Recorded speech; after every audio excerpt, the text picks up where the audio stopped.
యేసు జననాన్ని గుర్తించలేనటువంటి పరిస్థితి. క్రైస్తవ్యం డిసెంబర్ 25 క్రిస్మస్కి అంకితం అయిపోయిందే తప్ప అసలు యేసు ప్రభు జననాన్ని గురించి సరైన రీతిలో అవగాహన చేసుకున్నటువంటి క్రైస్తవ్యం తగ్గిపోయింది. చూడండి, మత్తయి సువార్తలో ఒక మాట పరిశుద్ధాత్ముడు రాయించాడు. దాన్ని మనం మొట్టమొదట పరిశోధన చేద్దాం. మత్తయి సువార్త 1వ అధ్యాయము 18వ వచనాన్ని ఒకసారి మనం చూద్దాం.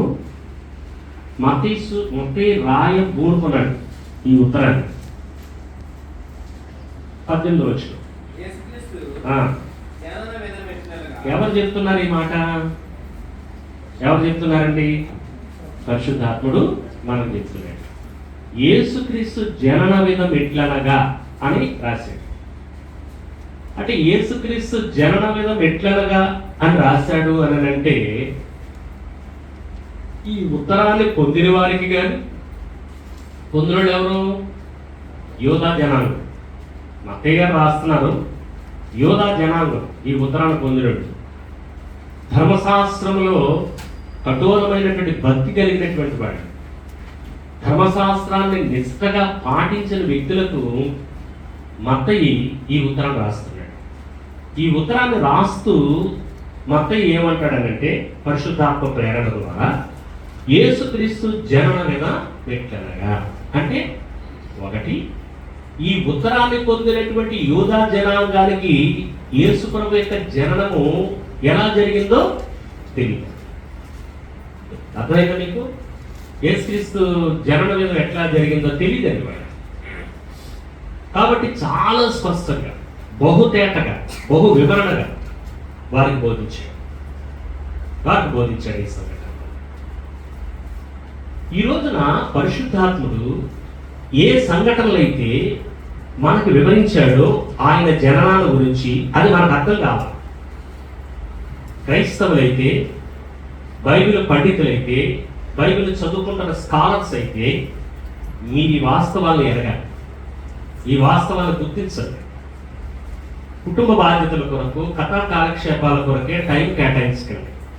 కాస్త బైబిల్ చదవడానికి మనసులు పెట్టండి, కాస్త దేవుని దగ్గర హృదయాలు తెరవండి, కాస్త దేవునితో మాట్లాడండి, కాస్త దేవుని మాటలు హృదయాలకు చొరబడే అవకాశాలు ఇవ్వండి.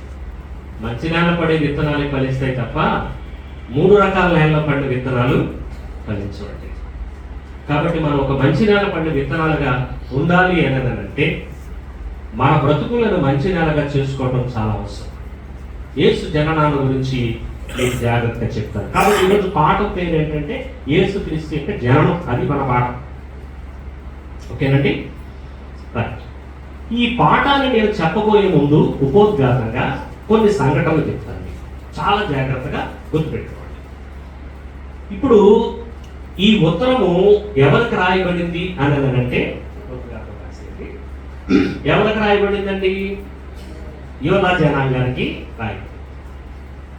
ఇక్కడ యేసు ప్రభు జననాల గురించి మీరు గమనించేటప్పుడు కొన్ని సంఘటనలు మీకు బహుతేటగా అర్థం కావాలండి. ఒకటి, ఉపోద్ఘాతంలోని వాస్తవాలు చూద్దాం. యేసుక్రీస్తు అబ్రహాము యొక్క సంతానములో నుంచి రావాలి, అది మొదటి పాయింట్.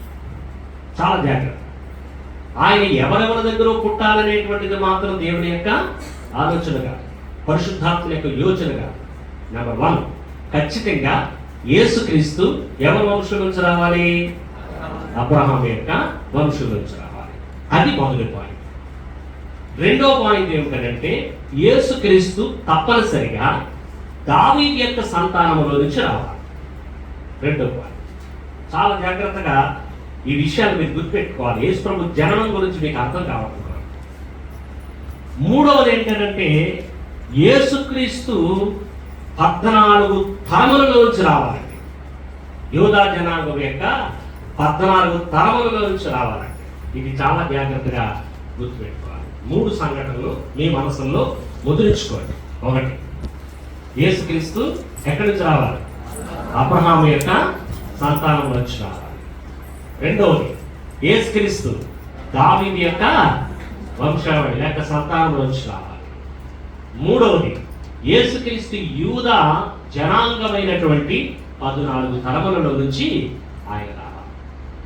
ఇది దేవుడే. ఏమండి 42 మీరు చేసుకోండి, నేను 14 చెప్తానండి, 42 మీరు వేసుకోండి. అంచేత 14 తరాలు ఎవరు అనేటువంటిది బహుదేటగా మనం చదువుదామండి. ఇక్కడ మనం గమనించవలసిన విషయం ఏంటంటే, అంటే మొత్తం 3 కలుపుకుంటే 42 వస్తాయండి. మనకు అక్కడ మెయిన్ వ్యక్తులు చూసుకోవాలి. అబ్రహాం ఉన్నాడు, అబ్రహాం తర్వాత దావీదేనండి, కేవలేనండి మధ్యలో. అంచేత ఇక్కడ పాయింట్ ఏంటండి, అబ్రహాముకి దావీదికి కనెక్షన్ వచ్చేస్తే యేసు ప్రభు యొక్క వంశావళి కరెక్టే. అప్పుడు ఎన్ని తరాలు అవుతున్నాయండి? 14 తరాలు. అందుకని 3 విషయాలు గుర్తుపెట్టుకోండి. ఈ 3 కూడా యేసుక్రీస్తు యొక్క జననములో అతి కీలకమైనటువంటి పాయింట్స్. యేసు ప్రభు ఎక్కడ పుట్టాలి? అబ్రహాం యొక్క వంశానికి సంతానం నుంచి రావాలి, తర్వాత దావీదు యొక్క వంశావళి నుంచి రావాలి, తర్వాత 14 తరాలు ఖచ్చితంగా లింక్ ఉండాలి. యేసు ప్రభు రావాలనంటే 14 తరాల నుంచి లింక్ ఉందే. కాబట్టి అక్కడ నుంచి దావీదు ద్వారా భూమి మీద అడుగు పెట్టాడు యేసు ప్రభు అని చెప్పారు. ఎందుకంటే యేసు ప్రభు యొక్క జననం నీలాంటి నాలాంటి జననము కాదు. ఇది చాలా జాగ్రత్తగా గమనించవలసినటువంటి సంఘటన. అంటే యేసు ప్రభు యొక్క జననాల గురించి నేను ప్రత్యేకంగా చెప్పను, కానీ ఈరోజు ఈ పాఠంలో, అంటే ఇది ఉపోద్ఘాతం, ఈ 3 సంఘటనలు, ఈ పాఠంలో 3 విషయాల్ని బహుతేటగా ఆలోచిద్దాం. ఒకటి, పాఠంలోకి మనం వెళ్ళబోతున్నాం. ఒకటి ఎవరనంటే పరిశుద్ధాత్ముడు. మొట్టమొదటి పాయింట్, యేసు ప్రభు యొక్క జననములో మీరు గ్రహించవలసిన, అర్థం చేసుకోవలసిన సంఘటన ఏంటంటే, ఎవరిని గ్రహించాలి మీరు? పరిశుద్ధాత్ముడు అర్థం కాని వాడికి యేసు ప్రభు జననం అర్థం కాదు.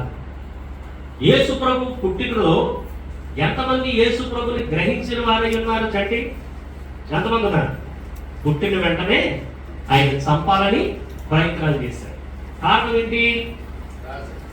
కాబట్టి యేసు ప్రభు యొక్క జననము ప్రజలకి అర్థం కాలేదు ఇంకా.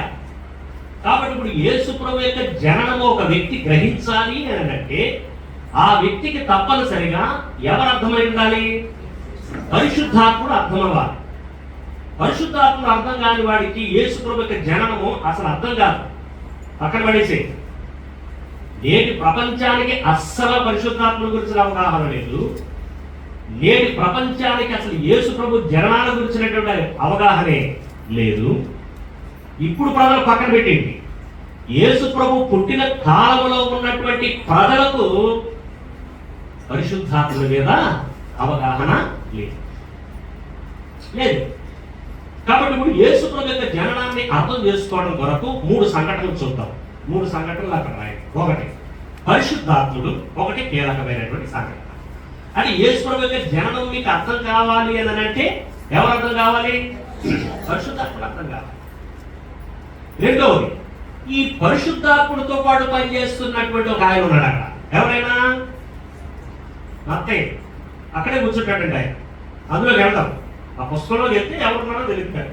పరిశుద్ధాత్మతో పాటు ఇంకొక ఆయన పని చేస్తున్నాడు. ఎవరైనా? ఎవరండి? ఎవరండి? ఆయన అందరూ పక్కన పెట్టేయండి. పరిశుద్ధాత్మలో దేవుడితో పనిది. పరిశుద్ధాత్ముడు ఉన్నాడు ఇక్కడ. పరిశుద్ధాత్ముడితో పాటు ఇంకొక ఆయన పని చేస్తున్నాడు అక్కడ మనుషుడు. ఎవరైనా? అబ్రహాం అండి. ఎవరండి? మత్తయి, యేసుక్రీస్తు. ఇంకెవరండి? యోసేపు అండి. ఎవరు పని చేస్తున్నారు? యోసేపు పని చేస్తున్నారు. యోసేపు అని రాసుకోకండి. యోసేపుల గురించి పరిశుద్ధాత్ముడు రాసిన మాట ఏంటంటే, అతడు నీతిమంతుడు అన్నాడండి. రాసుకోండి. రెండో వ్యక్తి ఎవరంటే నీతిమంతుడు. బ్రాకెట్లో ఎవరంటే ఆ నీతిమంతుడు ఎవరండి? యోసేపు గారు. చాలా జాగ్రత్త సుమ, ప్రతిదీ కూడా చాలా జాగ్రత్తగా వెళ్ళాలి. ఓకేనండి? యోసేపు నీతిమంతుడు. మూడోది ఏంటంటే, ఇక్కడ మనం గమనించవలసినటువంటిది ఓ సందేశం ఉందండి. ఏముందండి? సందేశం. ఎవరి దగ్గర నుంచి? సందేశం ఎవరి దగ్గర నుంచి? ఇక్కడ ఈ 3 సంఘటనలు మీకు అర్థమైతేనే యేసు ప్రభు యొక్క జననము గ్రహించినట్టు లెక్క. సందేశం ఎవరిది? ఎవరి సందేశం? యేసుక్రీస్తుదండి. ఎవరిదండి చెప్పండి, ఎవరు చెప్పారు ఇక్కడ? దేవదూతలు. ఎవరండి సందేశం? ఎవరిదండి? కాబట్టి ఆ మూడో వ్యక్తి ఎవరు కనబడుతున్నారు అక్కడ? దేవదూతల సందేశం అండి. 3 సంఘటనలు ఇక్కడ మనకి బహుతేటగా కనిపిస్తున్నాయండి. చాలా జాగ్రత్తగా మీరు దీన్ని గ్రహించాలని నేను కోరుతున్నాను. ఈ 3 సంఘటనలు ఎవరికైతే అర్థమవుతాయో వారు మాత్రమే యేసుక్రీస్తు యొక్క జననాన్ని గ్రహించిన వారు. ఓకేనండి, చాలా చక్కగా రాసి పెట్టారు. ఇక్కడ యేసు యొక్క జననాన్ని గ్రహిస్తున్నాం. ఇక్కడ ఒక పాయింట్ రాయకూడదు. 4వ పాయింట్ ఉపోద్ఘాతంలో ఒకటి రాసుకోండి. యూదా జనాంగమునకు, చాలా జాగ్రత్తగా గుర్తుపెట్టుకోండి సుమా, పరిశుద్ధాత్మను గురించిన అవగాహన చాలా తక్కువ అని గుర్తుపెట్టుకోండి. అర్థమైందండి? దేవుడు అనగానే వాళ్ళకి అర్థం అవుతుందండి. అర్థమైంది? మెస్సియా వస్తాడు అని అంటే వాళ్ళకి అర్థం అవుతుందండి. కానీ పరిశుద్ధాత్ముడు అంటే వాళ్ళకి తెలియదు. చాలా తక్కువ మందికి తెలుసండి. ఎలాగ తక్కువ మంది దగ్గర అంటే వేళలో చూపించవచ్చు అనమాట అండి. పరిశుద్ధాత్మను ఎరిగినటువంటి యూదా జనాంగానికి పరిశుద్ధాత్మను గురించిన అవగాహన తక్కువ. అది గుర్తుపెట్టుకోండి. అర్థమైందండి? యేసు యొక్క జననాన్ని మనం ఆలోచిస్తున్నాం కాదండి. అసలు జనాన్ని గురించి చెప్పాడని అంటే 25వ తారీఖున మనం పండగ చేసుకోమని కాదండి. యేసుక్రీస్తు యొక్క జననంలో ఓ మహత్కరమైనటువంటి పాఠాన్ని సర్వోన్నతుడు మనకు అందించబోతున్నాడండి. కాబట్టి ఆ వాస్తవాన్ని మనం గమనించాలి. ఏమిటి ఆ వాస్తవం అని అంటే, ఒకటి, ఆయన ఖచ్చితంగా అబ్రహాము యొక్క వంశావళిలో నుంచి ఆయన రావాల్సినటువంటి అవసరం ఉంది. అలాగే దావీదు యొక్క సంతానంలో నుంచి ఆయన పుట్టాలి. అలాగే ఆయన రావడానికి 14 తరాలు సర్వోన్నతుడు కీలకమైన వ్యక్తుల్ని వాడుకున్నాడు. తర్వాత ఎవరి నుంచి రావాలైనా యూదా జనాంగం నుంచి రావాలి. యూదా జనాంగంలో నుంచి ఆయన వచ్చేటప్పటికి పరిశుద్ధాత్మను గురించినటువంటి అవగాహన యూదా జనాంగానికి బాగా తక్కువ. ఇది మనం చాలా జాగ్రత్తగా మన మనసులో ఉంచుకోవాల్సినటువంటి అవసరం ఉంది. యేసు ప్రభు జన్మించాడు అనడానికి ఇక్కడ 3 కీలకమైన వ్యక్తులు మనం బహుతేటగా గ్రహించవలసినటువంటి అవసరం ఉంది. యాక్చువల్లీ ఇది ఒక వారం రోజుల్లో అయిపోయేటువంటి పాఠం కాదు. ఇది ఒక పెద్ద సబ్జెక్ట్. ఇది డివినిటీలో ఒక అద్భుతమైనటువంటి సబ్జెక్ట్ అనమాట అండి. ఈ సబ్జెక్ట్ మీద మనం ఎన్నో వారాలు మనం చదవచ్చు, కానీ అంత ఓపిక మీకు లేదు, అంత ఓపిక నాకు లేదు. కాబట్టి సింపుల్గా మీకు దాన్ని సింప్లిఫై చేసి పాఠాలు మీకు చెప్తున్నానండి. చెవిగలవారు అంతే. కాబట్టి 3 వ్యక్తులు యేసు యొక్క జననాల గురించి గ్రహించాలి. ఒకటి పరిశుద్ధాత్ముడు, రెండవది నీతిమంతుడైనటువంటి యోసేపు ఖచ్చితంగా ఎవరండి? నీతిమంతుడండి. మూడోది ఎవరండి? దేవదూతల యొక్క సందేశం. ఇక్కడ యేసు ప్రభు యొక్క జననము చాలా మర్మగా ఉందండి. మన బ్రతుకుల్లో కూడా సర్వోన్నతుడైన దేవుడు ఆశ్చర్యకరంగా పనిచేస్తాడు, అద్భుతకరంగా పనిచేస్తాడు. నాడు సర్వోన్నతుడైనటువంటి దేవుని కుమారుడైన క్రీస్తు ప్రభుని భూమి మీదకు పంపించడానికి పరిశుద్ధాత్ముడు వాడబడుతూ ఉంటే, దేవదూతల సందేశం మానవాళికి అందుతూ ఉంటే, దానిని గుర్తించలేని పరిస్థితుల్లో ప్రజలుండి ఆ ప్రజలే ఆయనను చంపవలసి వచ్చింది. అర్థమవుతుందా? నేడు కూడా మనం అంతే. దేవుడు ఎలా పనిచేస్తాడో మన బ్రతుకుల్లో మనకు తెలియదు. ఎందుకంటే మనం ప్రకృతి సంబంధమైనటువంటి మనసు కలిగినటువంటి వాడు. ఆత్మ సంబంధమైనటువంటి మనసులు మనం పెంచుకోవటం లేదు. ఆత్మ సంబంధమైనటువంటి మనుగడను మనం అభివృద్ధి చేసుకోవటం లేదు. నేను దినాన ఒక న్యూస్ చూశాను. ఏమిటా న్యూస్ అంటే, ఒక భార్య భర్తని చంపేసింది. ఏలూరు పట్టణంలో. దేని గురించో మీకు ఏమో తెలుసా? వాడు దేవుని వాక్యం అర్థం అవుతుందా? దేవుని మాటలు వాడు గ్రహిస్తారా? యాక్చువల్ ఒక 100 రూపాయలు 200 రూపాయలు ఖరీదు చేసే దానికోసం బతుకు పోగొట్టుకుందండి. ఈరోజు వారిని తీసుకెళ్లి రాజమండ్రి జైలుకి అప్పగించారండి. అర్థమవుతుందండి మీకు? మనుషులు ఎంత ప్రకృతి సంబంధమైనటువంటి ఆలోచనతో ఉన్నారు. సర్వోన్నతుడు తన బిడ్డని భూమికి పంపిస్తున్నాడు. ఎవరి కొరకు? మన కొరకు. మన గురించి ఆయన భూమి మీదకి వస్తున్నటువంటి ఆ విధానాన్ని ఏ క్రైస్తవుడు అర్థం చేసుకోవటం లేదండి.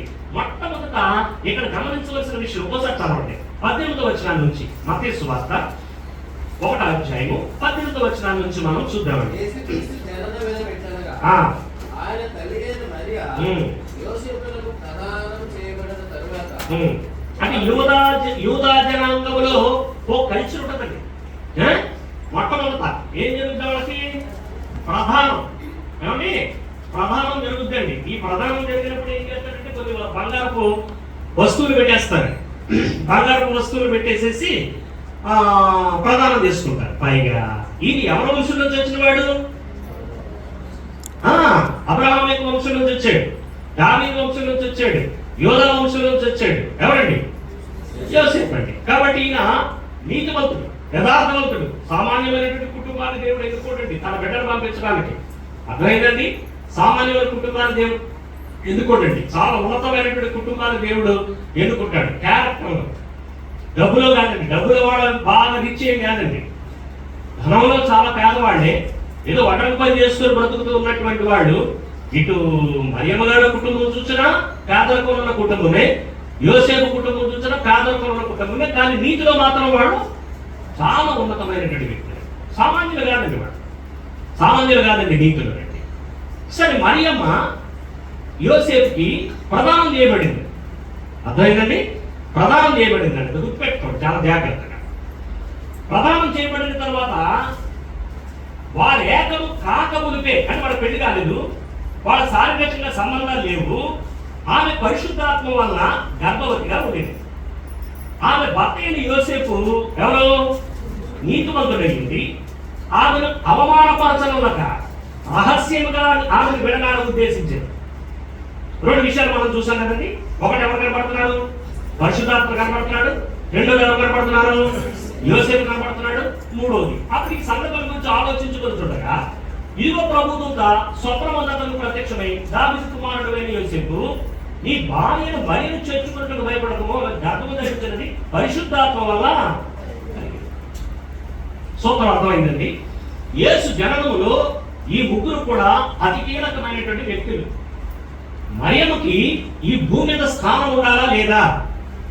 మరియమ్మకి ఇచ్చినటువంటి స్థానాన్ని బట్టి సర్వోన్నతమైనటువంటి దేవుడు కుమారుడు భూమి మీద అడుగు పెట్టాలా లేదా అనేటువంటిది వీళ్ళ ముగ్గురు మీద ఆధారపడి ఉందండి. ఒకవేళ ఈయన ముగ్గురు కానీ ఏకము కాకపోతే మరియమ్మకి స్థానం ఉంటుందా? మరియమ్మకి స్థానం లేకపోతే యేసు ప్రభు భూమి మీద అడుగు పెట్టడానికి లేఖనాలు నెరవేర్చబడతాయా? ఎంత అద్భుతకరమండి, ఎంత అద్భుతకరమండి, ఆలోచిద్దాం.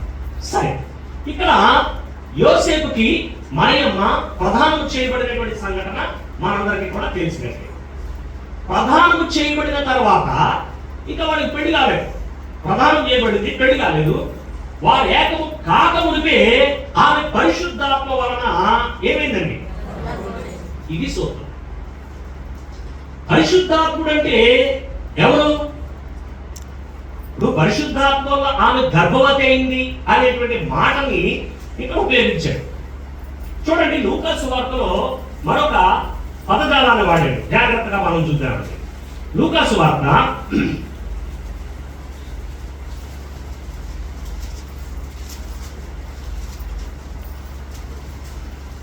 1వ అధ్యాయము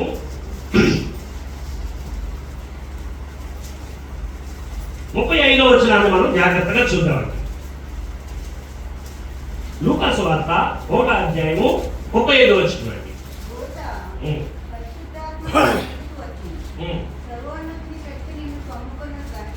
ఏం మాట్లాడుతున్నాడు? దూత ఏమో మాట్లాడుతుంది అక్కడ? ఎవరితోనండి? మరియమ్మతో మాట్లాడుతూ దూత, పరిశుద్ధాత్మ నీ మీదకి వచ్చును, సర్వోన్నతుని శక్తి నిన్ను కమ్ముకొనును, కనుక పుట్టబో శిశువు ఏమబోతున్నాడు? 2 విషయాలు. ఒకటి, పరిశుద్ధుడు కాబోతున్నాడు. రెండోది, ఎవరు కాబోతున్నాడు? చాలా జాగ్రత్తగా ఆలోచించాలి. కాబట్టి ఇప్పుడు ఇక్కడ చెప్పబడినటువంటి మాట ఏమిటంటే, పరిశుద్ధాత్మ వలన ఆమె గర్భం ధరించింది. దేవుడు దూత మరియమ్మకు చెప్పబోతున్నటువంటి సంఘటన ఏంటంటే, పరిశుద్ధాత్మని ఏమండి? పరిశుద్ధాత్మ నీ మీదకి వచ్చును, సర్వోన్నతుని శక్తి నిన్ను కమ్ముకును. అర్థమైందండి? కాబట్టి ఇప్పుడు పరిశుద్ధాత్మను ఈమె గర్భము ధరించింది అనేటువంటి సందేశం సందేశం ఒకటి, ఎవరికి అర్థం కావడం లేదు. యూదులు మాట పక్కన పడేయండి, కీలకమైన వ్యక్తులు ఇక్కడ ఎవరు? యోసేపు ప్లస్ మరియా, వీళ్ళిద్దరండి. పరిశుద్ధాత్మను కూర్చున్నటువంటి మర్మము వీళ్ళిద్దరికి అర్థమైపోతే ఎట్టి పరిస్థితుల్లో కూడా సమస్య ఉండదండి. అర్థమైందండి? అక్కడ మతీ సువార్తలో మతీ ఏం చెప్పాడు అంటే, యోసేపుకి సందేశం చెప్పాడు. పరిశుద్ధాత్మ వల్ల ఆమె ఏమైంది? గర్భవతి అయింది. పరిశుద్ధాత్మ యొక్క జోక్యము. అబ్బాయి కంగారు పడుకో. ఇక్కడ మరియమ్మతో ఏమని చెప్తుంది? అమ్మా, నువ్వు కంగారు పడవలసిన అవసరం లేదు. పరిశుద్ధాత్ముడు నీ మీదకి వచ్చాడు, సర్వోన్నతుని యొక్క శక్తి నిన్ను కమ్ముకోవడం జరిగింది. అంటే పరిశుద్ధాత్మ వల్ల నువ్వు గర్భవతి అయ్యావు అనేటువంటి సంఘటన ఎవరు చెప్పారు? మరియమ్మకి. అంటే యోసేపుకి ఏమండి, యోసేపుకి ప్లస్ మరియకి కూడా ఏం జరిగిందని అంటే సందేశం వచ్చిందండి. ఏ సందేశం అండి? పరిశుద్ధాత్మ వల్ల ఆమె గర్భవతి అయింది అనేటువంటి సందేశం వచ్చింది. అయితే యోసేపుకి ఈ విషయం అర్థం కాలేదు, మరియమ్మకి ఈ విషయం అర్థం కాలేదు. ఎందుకు అర్థం కాలేదు? మరియమ్మ కూడా చాలా ఆశ్చర్యపడిపోయింది. అసలు ఇది ఎలాగా సాధ్యం? నేను ఆల్రెడీ పురుషుని ఎరిగినటువంటి దానిని, కానీ వీళ్ళకి అర్థం కానటువంటి విషయం ఏంటంటే పరిశుద్ధాత్మ యొక్క జోక్యం అండి, పరిశుద్ధాత్మ యొక్క ప్రమేయం అండి. ఇది ప్రజలకు అర్థం కావడం, యోసేపుకి అర్థం కాలేదు. కారణం ఏంటంటే మీకు ఇందాకే చెప్పానండి, ఇక్కడ మనం 4 పాయింట్లు రాసుకున్నాం కదండి. 4 పాయింట్లో ఈ 4 పాయింట్ ఏంటంటే యూదా జనాంగములకు పరిశుద్ధాత్మను గురించినటువంటి అవగాహన చాలా తక్కువ. పాత నిబంధన కాలం అంతా కూడా మీకు కొన్ని వచనాలు చెప్తానండి, చదువుకోండి. ఇంకా బోర్డు మీద రాసేలేదు. కొన్ని వచనాలు చెప్తాను, మీరు జాగ్రత్తగా ఏం చేస్తారంటే వాటిని చదవండి. ఒకటి, ఆది కాండము జాగ్రత్తగా చూడండి. 1వ అధ్యాయము 2వ వచనం అండి, తొందరగా చదవండి. ఆది కాండము 1వ అధ్యాయము 2వ వచనం అండి.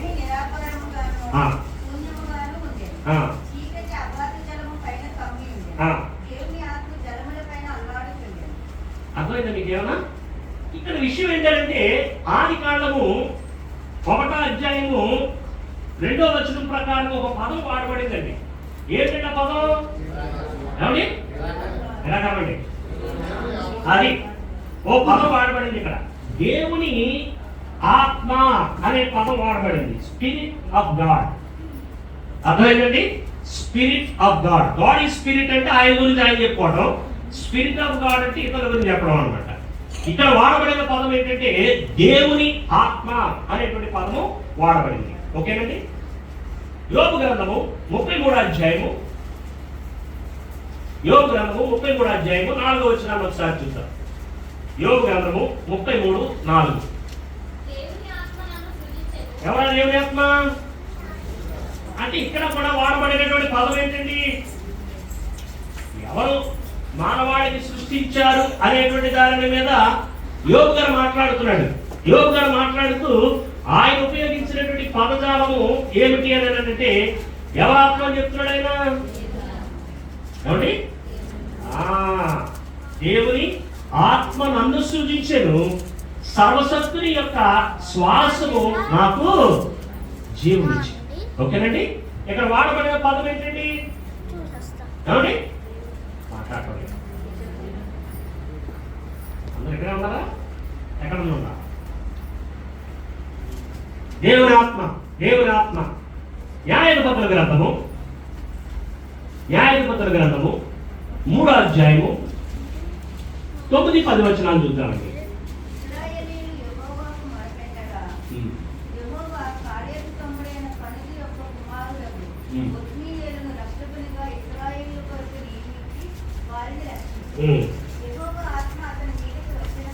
ఎవరి ఆత్మ అండి? ఎవరి మీదకి వచ్చిందండి? యెహోవా ఆత్మ ఎవరి మీదకి రావడం జరిగింది? ఒత్నియేలు మీదకి రావడం. ఒత్నియేలు ఎవరు? మీ ప్రాబ్లం ఉందండి, పైకి వచ్చేయండి. ఎవరండి? మీ ప్రాబ్లం. న్యాయాధిపతులు న్యాయాధిపతులైనటువంటి ఒత్తినియేలు మీదకి ఎవరు వచ్చారండి? యెహోవా ఆత్మ. దేవుని ఆత్మ లేదు అక్కడ, దేవుడు ఉందండి. న్యాయాధిపతుల గ్రంథం ఎంత చదివారు మీరు? 3వ అధ్యాయము 9-10 వచనాల్లో. అర్థమైందండి? ఇక్కడ ఏ పదం కనబడుతుందండి? యెహోవా ఆత్మ అనేటువంటి పదం కనబడుతుందండి. అర్థమవుతుందండి మీకు ఏమన్నా?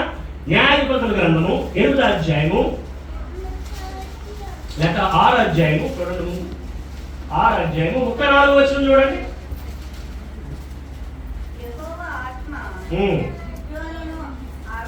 కాబట్టి ఇక్కడ ఎవరంటే ఎవరు మీదకి? కాబట్టి ఎవరు? యెహోవా ఆత్మ. అర్థమైందండి? యెహోవా ఆత్మ. 6వ అధ్యాయము ఎంత చదివారు? 34వ వచనం. ఇక్కడ ఎవరు కనబడుతున్నారండి? యెహోవా ఆత్మ అనేటువంటి పదజాలమే ఇక్కడ మనకి కనబడుతుందండి. 14వ అధ్యాయము 5-6 వచనాలు.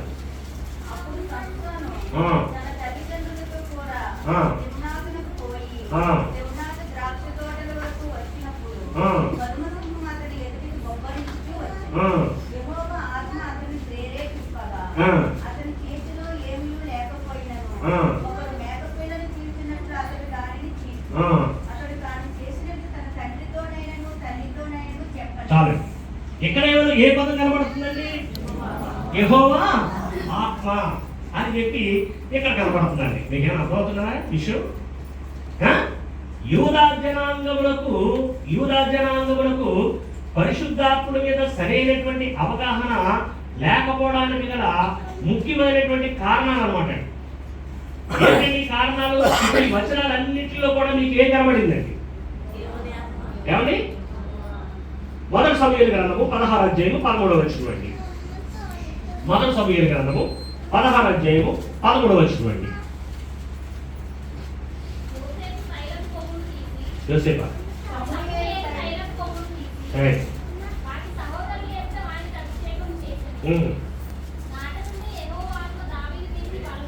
కాబట్టి ఎవరి మీదకి ఎవరు వచ్చారట? యెహోవా ఆత్మ ఎవరి మీదకి రావడం జరిగింది. మీకు అర్థమవుతున్న విషయం? ఇప్పుడు ఈ పాత్ర బంధం అంతా